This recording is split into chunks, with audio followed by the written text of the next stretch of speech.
Salut à tous, nouvel épisode aujourd'hui. Alors j'avais demandé sur Instagram si vous préfériez avoir un podcast sur la question d'un militaire ou la question d'une personne naïve. Vous avez préféré militaire. Ok. Donc en fait c'est une question que j'ai reçue récemment sur mon blog. Un militaire qui a plus de 10 ans de carrière et qui est maintenant dans une division où il est dans la formation, dans l'instruction.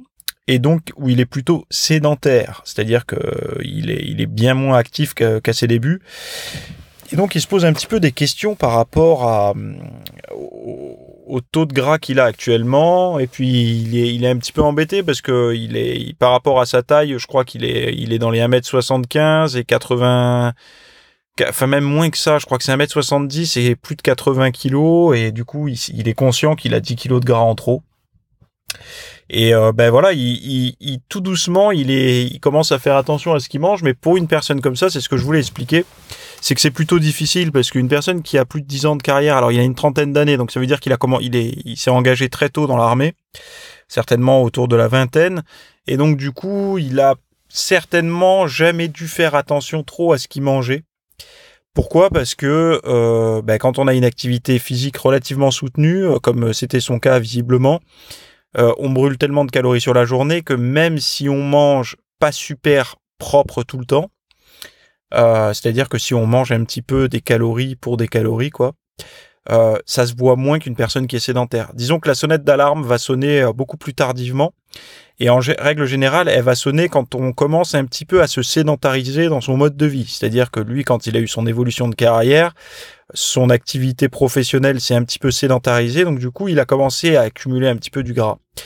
Et pourquoi il a accumulé du gras ? Parce que c'était quand même un sportif, donc il avait quand même ses activités sportives à côté. Mais c'est ce que j'explique depuis maintenant pas mal de podcasts, c'est que notre rythme de vie, c'est une globalité, c'est pas simplement l'activité physique, c'est pas simplement ce qu'on va faire le soir quand on va à la salle ou le petit footing du matin. C'est ce qui va représenter l'ensemble de l'activité physique de la journée. Donc lui, il avait une grosse activité physique par son emploi, plus par ses passions. Donc il avait une alimentation en conséquence pour rester dans cet équilibre. Aujourd'hui, on lui a enlevé un gros poste de dépense physique qui est son métier. Mais en règle générale, on remarque toujours une chose, c'est que l'appétit ne suit pas la sédentarité. C'est-à-dire que quand on a eu tendance à être très actif pendant longtemps ou à être très sportif pendant longtemps, quand on arrête le sport ou quand on devient moins actif, l'appétit reste plus ou moins similaire. Alors moi, j'ai une théorie là-dessus. Je pense pas que ce soit réellement l'appétit qui reste similaire, mais les habitudes. C'est-à-dire, on a l'habitude d'acheter tel aliment et d'en prendre telle quantité. Et on l'a tellement répété des nombres de fois... très nombreux, on va dire, pendant des années et des années, qu'on est conditionné finalement à ça et qu'on n'arrive pas du tout à être rationnel en fait sur ce qu'il nous faut par automatisme. Donc on va continuer à manger comme ce qu'on mangeait quand on était extrêmement actif.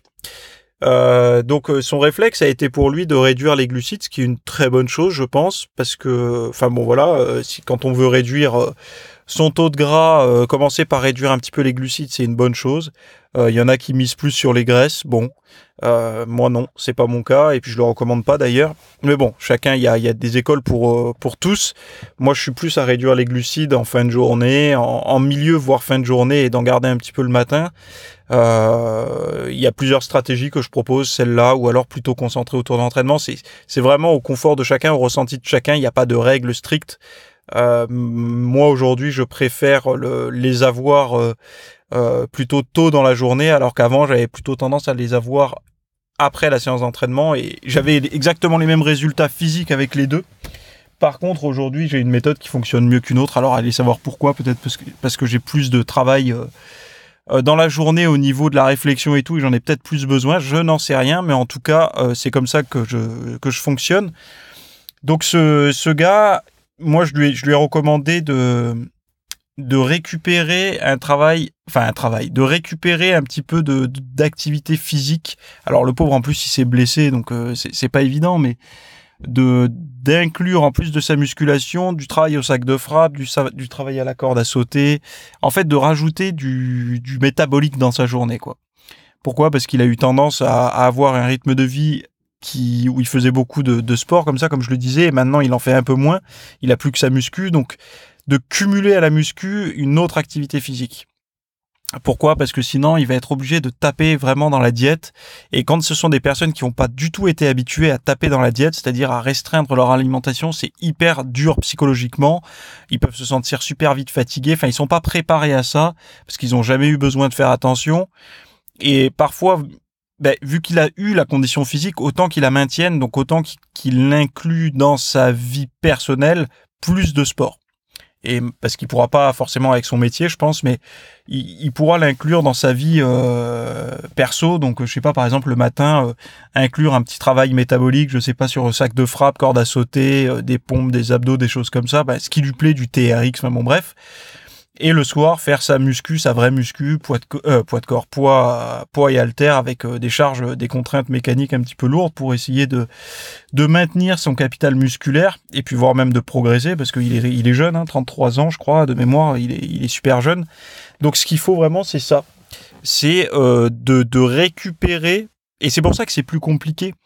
Parce que quand on a un travail actif, on se rend pas compte, mais on est obligé un petit peu, qu'on aille mal, qu'on aille bien, d'aller bosser. Donc tous les jours on fait notre activité physique. Quand l'activité physique elle est faite dans le monde personnel, c'est-à-dire par la force de la volonté seule, il y a beaucoup de personnes qui vont en faire que quand ça va bien, mais quand ça va pas ils vont pas en faire. Alors qu'un boulot physique, que ça aille ou que ça aille pas, tu le fais. Moi je me souviens quand j'étais en carrosserie, des fois j'avais pas envie, j'avais mal dormi souvent, tu sais le dimanche, la nuit du dimanche au lundi, c'est elle qui est horrible où t'as pas envie de retourner bosser et tout. Enfin, ça, c'est quand t'as un travail où ça se passe mal, en général, que t'as pas envie d'aller bosser, mais sinon, ça peut être le contraire. Moi aujourd'hui, c'est le contraire. Et, tu sais, t'as pas dormi, du coup, le lundi, t'arrives le matin, t'as dormi que 2 ou 3 heures. Et puis, faut y aller, quoi. Faut taper, faut tirer sur le tire-clou, faut poncer, faut meuler, faut souder. Et, ça, voilà, t'as pas le choix, quoi. T'as pas beaucoup dormi, mais il faut y aller, faut aller au boulot, quoi. Donc, je peux comprendre qu'une personne, comme le militaire dont je parle aujourd'hui, va devoir se forcer un petit peu pour réinclure de l'activité physique volontairement dans sa journée, pour éviter de trop descendre sa diète. Parce que parfois ça peut être très difficile de perdre du poids uniquement avec la diète, donc il va falloir ajouter plutôt de l'activité physique. Ça c'est mon point de vue. Et puis voilà quoi. Je pense que je sais pas s'il a lu. Il faudrait que je lui dise d'ailleurs que s'il veut vraiment avoir quelque chose sur la perte de graisse qui est assez cohérent.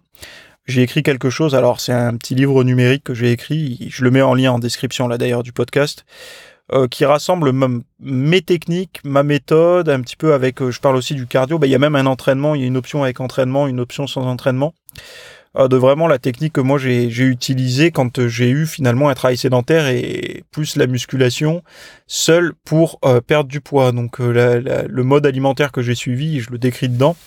Mais après, je sais qu'il y en a beaucoup d'entre vous qui l'ont lu, qui ont déjà eu pas mal de résultats, donc ils sont convaincus du truc. Mais pour les autres, sachez que ça existe, donc je vous mets le lien en description.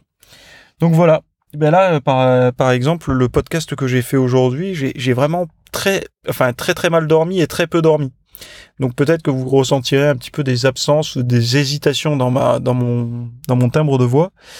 Mais voilà quoi. J'ai assez mal dormi. Je me suis mis d'ailleurs devant un stade là où je vois pas mal de sportifs qui commencent à s'activer un petit peu, à aller faire leur footing. Et moi, je vais aller faire mon petit cardio aussi dans pas longtemps. Et puis après, je vais manger. Donc je vous laisse ici. Je vous ai mis le lien du livre numérique là sur mon programme de 6 semaines pour perdre du gras dans la description. Et puis je vous dis à très bientôt pour le prochain épisode. Salut.